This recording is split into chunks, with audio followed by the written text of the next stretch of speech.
Welcome back. So we've done an introductory week, then we did a week each on sort of the big two, utilitarianism and deontology, and we sort of skipped ahead in the Rachel's book to make sure that those got covered early. In case you want to write on those for your paper, you're certainly welcome to write on anything, even later stuff, but you'll probably have to sort of like peek ahead if you want to write your paper on something from last week. You're welcome, from the last week. You're welcome to do it, and you're welcome to find me in office hours and chat about stuff that you're not understanding if it's, a material that we haven't posted lectures on yet. But anyways, that was the reason for the order. Now we are back to sort of earlier in the Rachel's, I believe, yeah. And this is on sort of divine command theory, or sort of the relationship between God and morality, right? Can morality be rooted in religion, or rooted in belief in some kind of specific kind of deity? So Rachel sort of begins with again, another anecdote. So Judge Roy Moore, who was sort of became famous in the 90s for his stance on what he believes the connection between morality and the law and religion is, right? He became famous again later when he was running again, and they uncovered right uh, some interactions he had with like underage girls. So he ended up losing his seat. He's no longer an active right political figure, but back in his sort of heyday, he was sued in 1995 by the ACLU for displaying the Ten Commandments in his courtroom. So the ACLU, which is the American Civil Liberties Union, I'm not sure if you're familiar with that, but they're sort of I guess, maybe a liberal organization, but in general, an organization sort of focused on guaranteeing sort of certain rights, right, certain liberties, so that it can sometimes veer in what you might think is a sort of right-wing direction. It's mainly about, again, civil liberties. So the ACLU said, well, hey, this having the Ten Commandments hanging in your courtroom violates the separation of church and state, which is supposed to be guaranteed, right, by the Constitution. Um, but in his state of Alabama, in general, he was overwhelmingly popular. So despite that little kerfuffle, that lawsuit, he was later elected Chief Justice of the Alabama Supreme Court, so sort of top judge in that state. And so rather than hang the Ten Commandments in his courtroom, he sort of secretly at night had a giant sculpture installed of the Ten Commandments in front of the whole court building, right? So he was pretty much immediately sued again, right, for sort of erecting the statue without anyone's permission. In his defense, he said, "Look, I'm following God's law, right?" And 77% of the people surveyed agreed with him. I'm not sure where the sample was taken. Maybe it was also in Alabama. Um, but he seemed to have a particular view that there's a deep connection between um, religion and the law, and we've already talked about what sort of relation there might be between the law and morality. They're not synonymous, but they are connected, right? And he seemed to have broad support, at least locally. So the people who at least, openly admit to being an atheist in surveys are a minority in this country, about 26%, right, on these surveys. 75% of Americans say they're Christians, at least at the time of this edition of this book. I believe that percentage is going down. Um, and a majority of Americans say religion is very important in their lives. And we certainly sort of look to members of the clergy, right, of various religions, be it Catholic or Protestant, um, or in the Islamic tradition, right? There are always sort of like, right, members of the church leaders that we consult not only on sort of theological issues, but often on moral issues as well. Uh, there's still members of the clergy on, right, the boards that decide the ratings for movies, right? Whether it's PG or R or things like that. So why do we think that it's natural to consult your priest if you're in a sort of ethical dilemma? Um, are all priests like do they have PhDs in ethics or something? Not necessarily, right? I mean, certainly they do a fair amount of schooling, and I'm sure ethical training is part of that. Um, but people typically don't go to right philosophy professors, right, when they're in the middle of a, or much less frequently when they're in the middle of an ethical dilemma, and they certainly have more training. Um, I mean, the reason obviously seems to be that for many people, morality and religion are sort of very closely related in their minds, and if they're wondering what's the moral thing to do, they seem to think that someone who is well versed in their religion has special insight into that. And it's not an it's not a crazy idea, right, to connect morality and religion. Um, we have discussed sort of like the scientific view, right, where it's kind of hard to figure out where morality fits in, really. Um, it's not an object of straight of sort of investigation in the natural sciences. Um, so, and furthermore, right, I mean, science isn't trying to answer these sort of existential questions, but if you just looked at the natural sciences, you might walk away with a view that, if you're asking sort of what's the point of life, what is humankind's place in the universe? Um, yeah, there were some, laws of nature and a lot of sort of random chance, and we sort of ended up existing. We maybe just as easily could have not, right? And then we will um, soon pass away and not exist for billions of years, right? So humanity, right, in the large scale scientific view is just sort of a blip, not particularly important, right? What we do, really. Um, when we die, according to science at least, I mean, insofar as they have anything to say about it, we just cease to be, right? It's not, there's no evidence that we go to somewhere else, right, for eternity. So we'll just not exist for eternity. Ultimately, the sun will supernova, right? The earth will be engulfed in flames, and that will be it for humankind, right? Unless we colonize the universe or whatever. But even then, eventually the universe will, right, expand and cool down, and all life will cease. Unless we get a big crunch, but a big crunch doesn't sound much better, right? Then all life will get crunched. So, uh, if you're looking for the role of humanity, what should I do, right? If you think that it matters, um, science doesn't have a lot of answers for you, right? Um, but religions may, right? Because many religions do focus much more on humankind as the deliberate creation, right, of a God that cares about goodness, that cares about morality, and is concerned with, right, using humankind, engaging with humankind, and creating sort of the best outcome, right? There's goals, there's right purpose in the view of many religions, right? And this is very clear in the Abrahamic traditions of Judaism, Christianity, and Islam, right? So is that the answer then? Is God the source of morality, right?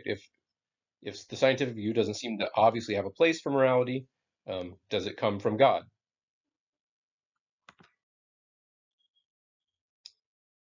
Well, there is one theory that says just this, right?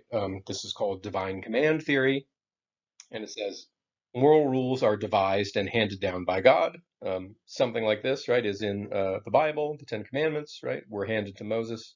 Um, so on this view, if you want to know, what should I do, right, or what shouldn't I do, and someone says, well, you shouldn't kill people, right, and you say why, the answer is God says so, right?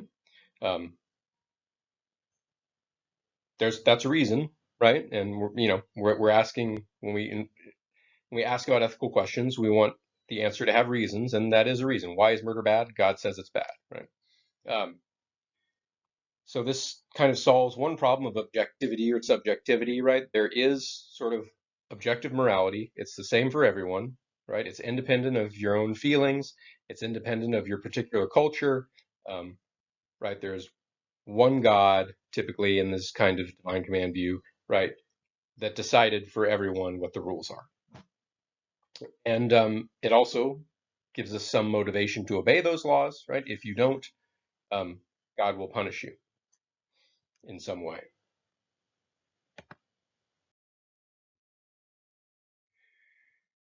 So it is a nice, tidy story about morality, right? If you were worried about it being subjective or worried about science not really giving you any clear answers on it. Um, but it does require that you believe in God, right? If you're an atheist, you're not going to be particularly convinced by this account of morality. Um, but it's even worse, actually, for divine command theory. Even if you believe in God, it's not clear that it's a coherent view. And this was demonstrated by Socrates, right, back in around 400 BCE in the Euthyphro, um, which is a famous dialogue, right, written by Plato. Socrates is like the main character. So Socrates was an actual living person, was sort of a mentor to Plato. He didn't write anything down. He just sort of like hung out in Athens and sort of engaged passersby in philosophy, philosophical questions, and for the most part annoyed them with his philosophizing, and was eventually put to death for annoying people. Um, but his student Plato wrote many dialogues, so they're in dialogue form, right? They have sort of it's like reading a play, sort of, but a play where it's mostly just a conversation, not a lot of action. And so Plato wrote all these dialogues that survive to this day, and they covered many, many topics, and morality is one of them. So in the Euthyphro, Socrates encounters one of what we call his interlocutors, the other character that Socrates sort of talks philosophy with, and he asks them, "Hey, so there's morally good things. There's the things we ought to do, right?" Um, and he's wondering if the good things are good because God commands them, or is it that they were already good and God just commands us to do the things that are good, right? So again, are they good because God says so, or were they already good and God knows they're good, and so he tells us to do those things, right? That's the distinction. So, in other words, does God make morality, right? Or does God just recognize the truth of a morality that's independent even of God? Um, well, let's try to answer those questions. Socrates gets into them in the Euthyphro, and it seems like either way you run into problems for divine command theory. So this sort of philosophical argument takes the form of a dilemma, right? And a dilemma has sort of two horns, and as you investigate sort of each option, you find that each one is pretty bad, right? Uh, at least it's bad for you if you're a divine command theorist, right? So let's look at the first horn, right? Which is divine command theory, I think, as traditionally conceived, which is that, yeah, the good is good because God makes it that way, right?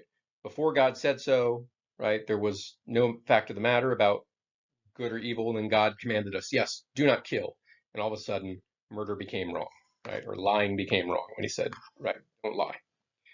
Okay, so what's wrong with that, right? Um, a few problems with it. First of all, it seems to make morality a bit mysterious, right? So when we say that God made murder wrong, how, what does that mean, right? How do you make something right or wrong? It's not like making a chair, making a cake. Um, I guess it's sort of like passing a law, right? We know what it means to make something legal or make something illegal, right? So laws were passed that made marijuana illegal, right? Possession, distribution of, and then, right, the laws were changed, and then, right, the possession and distribution of marijuana became legal in California, at least. So is it something like that, right? Um, if it is, right, then just like marijuana, it means that murder and lying could, right, God could decide one day that it's wrong and then change his mind and make it right and make it wrong again.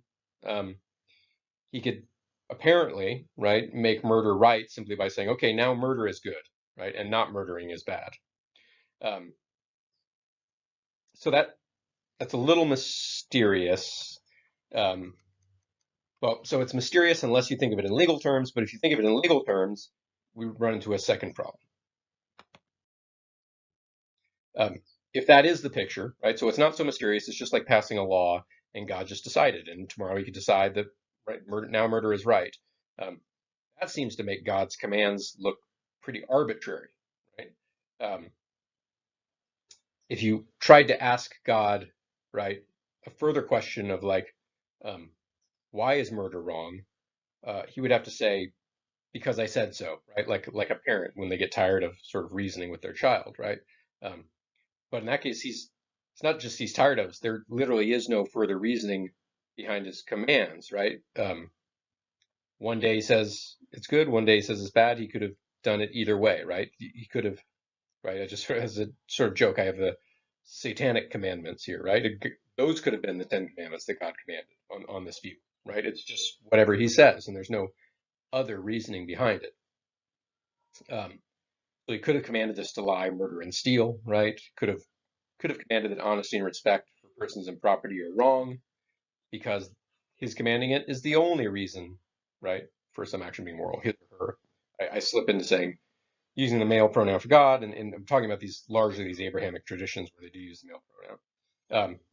So, anyways, it seems to make, right, God's choice in the moral rules entirely arbitrary. No further reasoning behind it.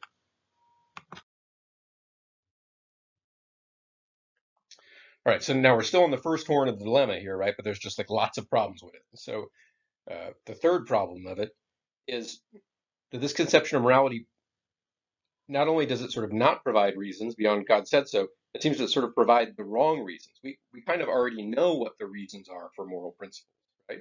Um, if I asked you why is child abuse wrong, right, you would probably say something like, well, it harms an innocent person, right? Um, it has, bad sort of consequences. It causes them pain in the near term. It has long-term psychological effects, and in general, it might be a sort of utilitarian answer that you give me, but you give some answer, right? There's more reasons than just it's bad. God said so, right?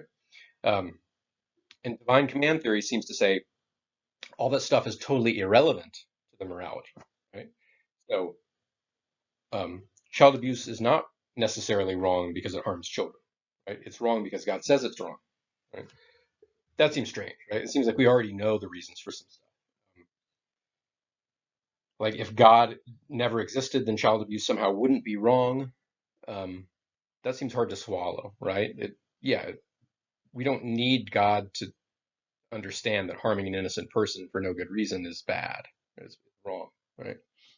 Um, and another problem with it is like it's hard to see exactly what God commands because different religions sort of disagree or have these texts that you have to interpret, right? The Bible it's not always easy to tell what the Bible commands, right? And there's people that spend their whole lives sort of interpreting it. Uh, and just in general, it shouldn't be that hard, right, to figure out whether murder and child abuse are wrong, right? Um, it seems totally misguided to think that you would need to consult and interpret the Bible to figure that out. You can independently come to that conclusion. And if that's true that you can, then that's a problem for divine command theory. Because again, divine command theory says all those reasons that you're thinking about are irrelevant. It's only up to God. And you'd have to go to the Bible or some other text to figure out what it commands, right? You can't reason about it yourself. Okay, so that was all the first horn of the dilemma, right? Where we said, okay, maybe the good is good because God commands it, right? And there seem to be a lot of problems with that. So the other horn is, okay, maybe God just has good acts. He's really smart, right? So he knows what the good is, and he just sort of reports it to us, but he doesn't like make it good by commanding it, right? So he just has, again, he's all knowing. He just has the best access to the moral truths, but those are already out there. He just figures them out. Um, that definitely does away with all those worries about morality being mysterious, arbitrary, or justified in the wrong way, right? On this view, God uses all the same reasons that we do, right? When God figures out that child abuse is wrong, he says, well, yeah, because it harms innocent people and that's wrong and so on, right? So it's not arbitrary and mysterious. Um, God's commands are just based on all the same sort of reasons. He's just better at it. So that's the second horn, right? Maybe that seems better. Um, it does seem better, right? But the problem is that it's no longer divine command theory. If there is an independent standard of goodness, then it's not God's commands that make a thing good, right? But really, that's got to be the answer, right? If you're going to involve God in morality, it seems like it has to be just insofar as he has like what we call an epistemic advantage on us, right? He knows epistemic means like about knowing, right? So he's just better at knowing what the good is. but that's just not divine command theory. Once you look at it, you see that divine command theory sort of makes God look sort of like not a very attractive figure, right? It makes him seem totally arbitrary and in some sense deeply immoral because he just doesn't care about all the reasons that seem to be relevant, right? He just sort of picks what he picks. Um, and we think it's sort of part of the nature of being good and doing good is being sensitive to all the reasons, right, that make a thing good, right? So if we want a conception of God as all good, you would think that he also, right, would be sensitive to reasons. So he can't, divine command theory can't be, right, how it works.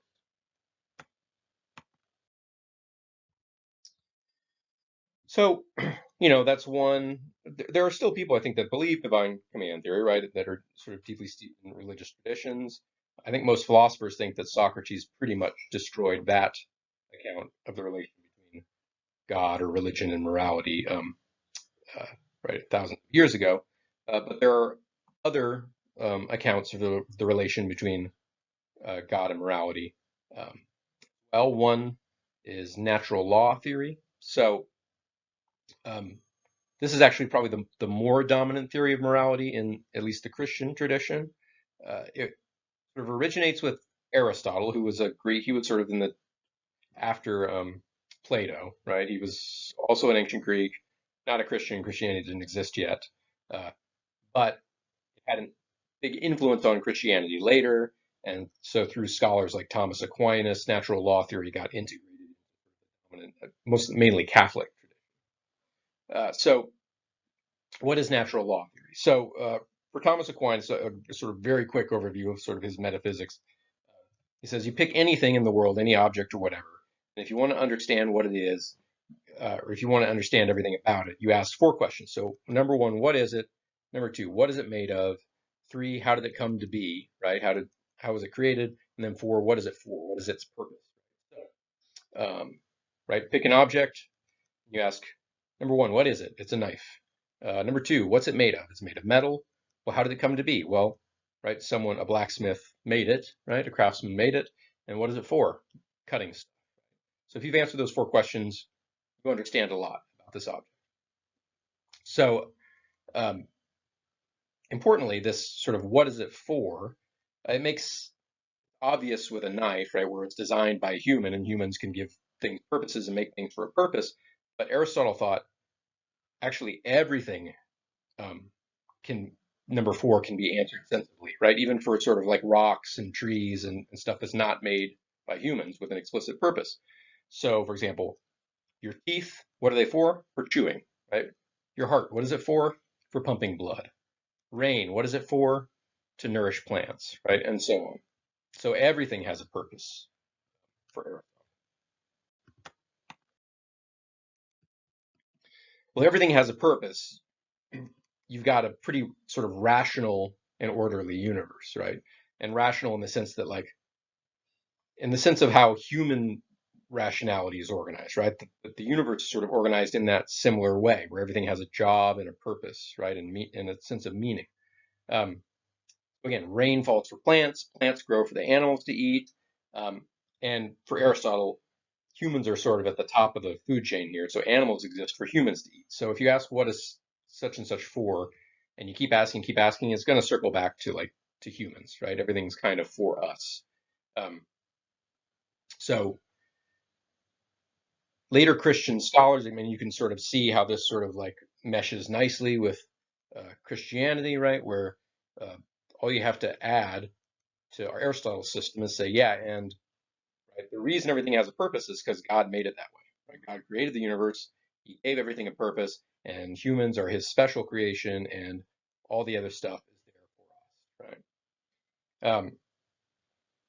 So that makes God the source of value, right? So when something has a purpose, right, it has a job, it has, um, you can use it right or you can use it wrongly, right? So a knife, if its purpose is to cut, then if you're using it as a hammer, in a sense, you're using it wrong, right? And now we have this normativity, as we said, this ought, right? not just describing it, right? If you just describe it as a piece of metal, um, if you want to hammer with it, fine, right? But if you're describing it as for cutting, then to hammer with it is to ought to do with the knife, right? So this everything having a purpose designed by God adds the normative element here, the element of we should do this, we ought to do you.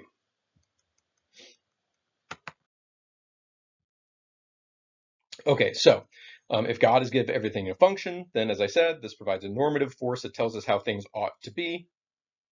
If something fails to fulfill its function, it has failed, right? So a heart that doesn't pump blood, it's a bad heart, right? Um, you can extend this notion of ought and good and bad into the human and ethical realms, right? So the moral duty of beneficence, right? Kindness and helpfulness to others. How does that fit into, right, God's orderly universe? Well, if God created humans as social creatures, right, that are meant to live in groups and cooperate in order to survive, then if you're not doing this, you are failing at your function, right? Ted Bundy here does not care about people at all. He's a sociopath, and he's broke. He's a bad human, right? Basically, he's doing it wrong. He's failed at his purpose, right? And he's deeply morally bad as well. If you don't know Ted Bundy, he's a serial killer, right? Okay. So how would you apply natural law theory? We actually saw it applied in week one when we were talking about homosexuality, right? We saw a natural law style theory that said, well, it's homosexuality is unnatural, right? And the idea was, well, sex has a purpose, which is procreation, and so any kind of sex doesn't produce children is unnatural and therefore wrong, right? It's failing at its purpose, and it's bad, right? And we saw that there were a lot of problems with that argument, namely, it seems to make it morally bad for people who, through no fault of their own, are just sterile, right, unable to have children. It seems like it makes it so they're not allowed to have sex. Makes it so you're not allowed to have sex while you're pregnant, since you can't conceive again while you're pregnant, and so on, right? So, didn't seem like a good argument against homosexuality, but it was argumentation. Um, the so even if it doesn't always work, right, it's more popular, right, and it's got some advantages over divine command theory. Uh, it doesn't require us to sort of interpret religious texts to figure out what God has commanded. Um, Again, because God created the universe to be rational and orderly, and we are rational beings, we can look at the universe and we can figure out for ourselves what our purpose is and what's right and what's wrong. And again, as I said, this is like pretty deeply enmeshed in Catholicism, right?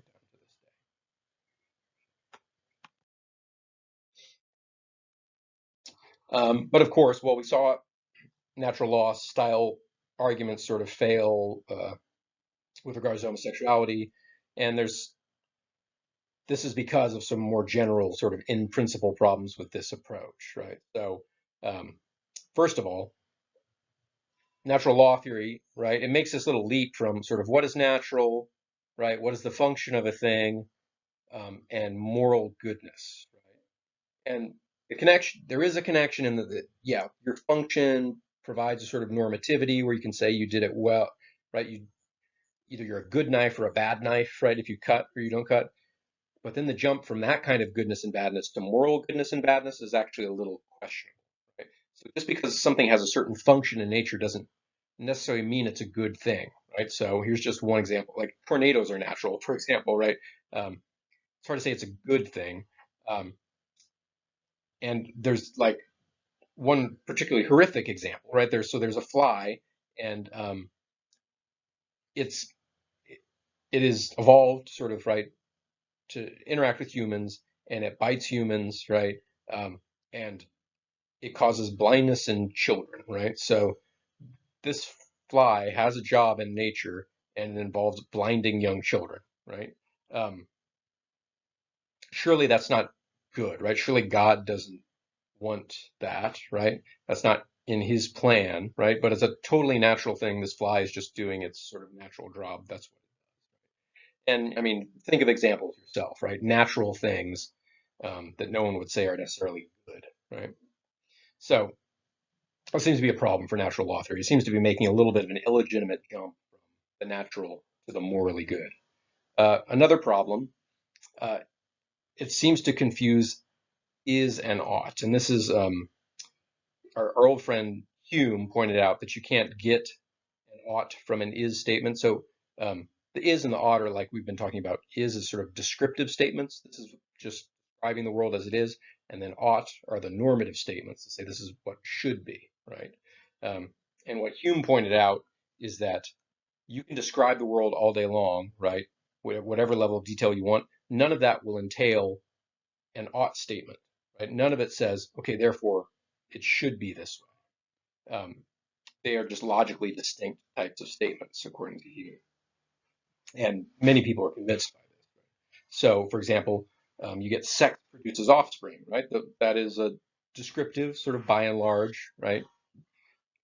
In some sense, maybe most of the time, not so much most of the time for humans anymore, right? With birth control, but certainly probably if you add in the animal and insect kingdom, yeah, probably most sex produces offspring, at least a good proportion of it, right? Okay, that's just descriptive, right? Sort of a statistical regularity, correlation between sex and offspring. Um, but according to Hume, and I think most people agree, that does not in any way entail that sex ought to produce offspring. In the same way that flies causing blindness in kids doesn't entail that flies ought to cause blindness in kids. Descriptive and the normative seem to be distinct realms.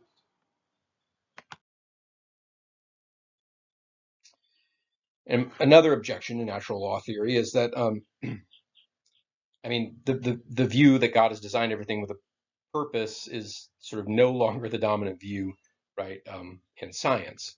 We now have a good explanation of why hearts pump blood and why eyes see, right, and so on, right?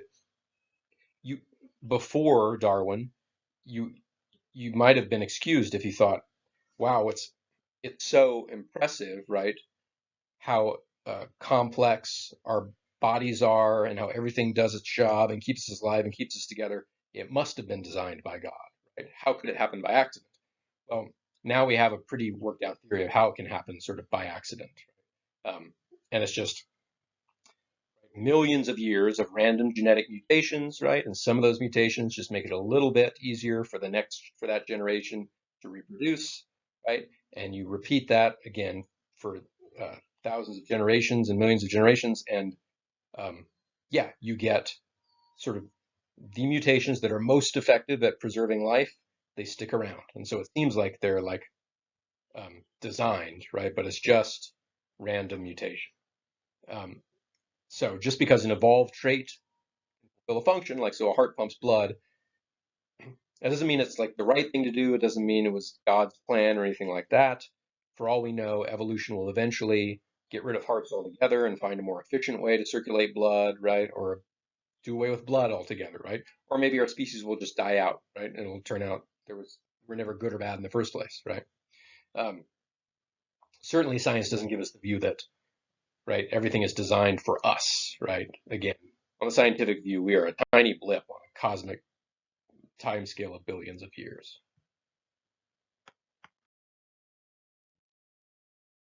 Now, some religious people will probably be unconvinced by these philosophical arguments if the conclusion of that argument conflicts with their church doctrine. Some people will take sort of their religious dogma as sort of an indisputable premise in their reasoning, right? Um, but even for such people, it's still they still run into problems, right? So it's hard to say what your religion demands, right? Because again, it involves often the interpretation of text, right? So if I'm a Christian, right, am I required to oppose abortion? Um, right, many in contemporary America, right, many churches, right, particularly I think, well, even yeah, Protestant and Catholic seem to be opposed to abortion, right? But again, it's not necessarily up to them unless it's not necessarily up to your pastor unless he's just better than you at interpreting, right, the Bible. But you should be able to go to the Bible and find the support for that claim.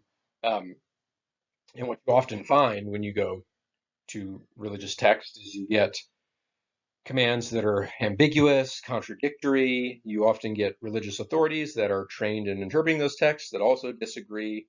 Um, so, for example, the Bible quotes Jesus as saying things like rich people can't get into heaven, or it's really hard for them to get into heaven. Um, but other passages in the Bible seem to show God rewarding people with wealth, right, for being good, uh, right, uh, believers or whatever, right, like good Jews or good Christians. Um, so it's not clear, right? Are you supposed to be poor, or is God giving you wealth, right? If you do well, are those compatible or are they not? Um, what does Christianity demand? Should I give all my money to the poor, like Jesus said, or should I enlarge my own wealth because that's a sign of God's favor? Um, you can argue for a long time, and people will for a long time. It's not always clear, right?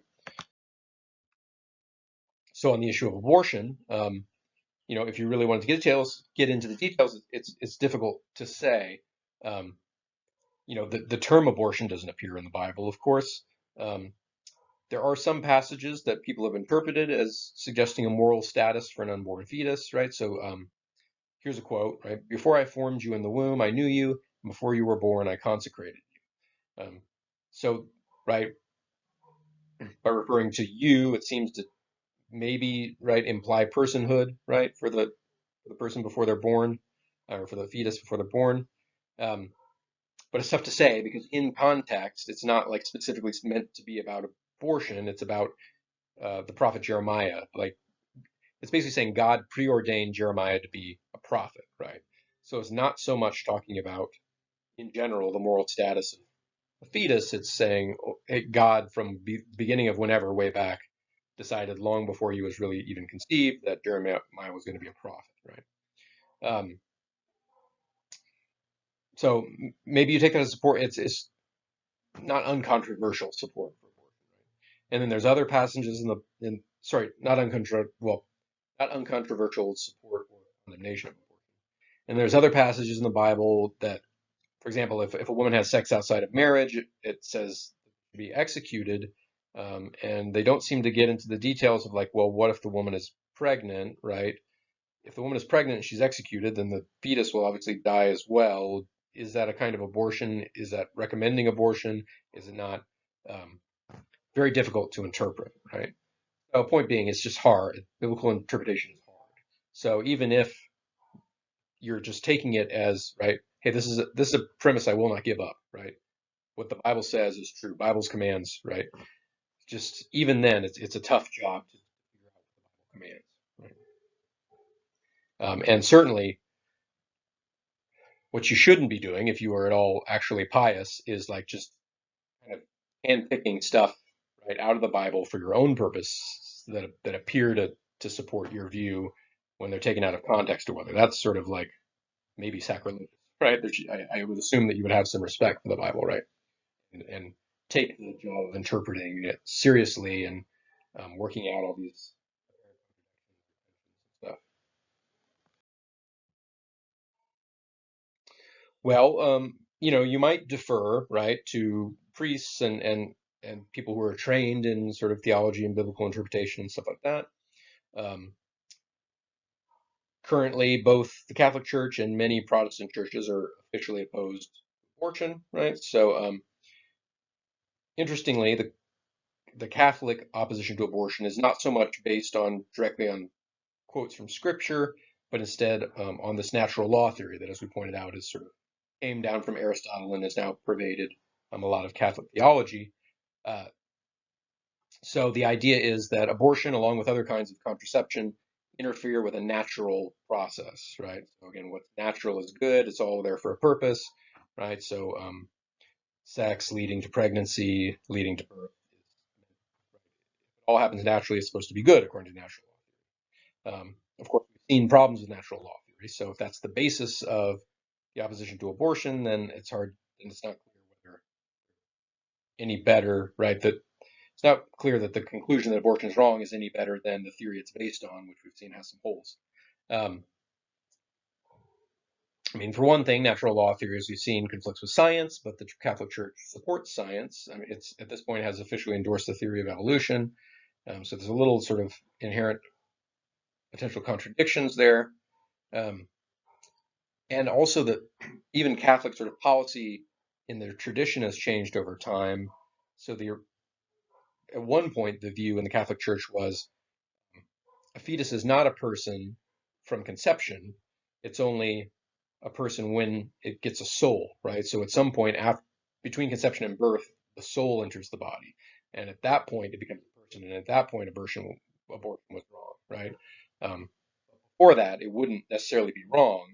Um, but what that resulted in sort of in practice was because at the time, we didn't have ultrasounds and stuff, and they couldn't tell if the fetus had a soul yet. If you had an ultrasound, ultrasounds don't reveal souls. They sort of said, okay, well, let's be sort of cautious and let's just not do any abortions, right? But potentially, in principle, on that view, there is a stage, right, an early stage, where you can be fairly sure that the fetus doesn't have a soul yet. So there's some changes in right policy, some potential contradictions that need to be resolved in the Catholic tradition. And so just for any individual Catholic, it's really hard to sort of know what God wants or at least be very certain, right? Um, so it may be worthwhile to cultivate also your reasoning skills that are sort of independent of the religion as well. So this chapter is not meant to sort of dismiss religion or say religion is bad or anything like that. I think it is pretty clearly um, assuming that you need to do, or assuming and arguing that um, whatever religious faith you have, if you're going to use that to make ethical decisions, it needs to be supplemented with general reasoning skills, right?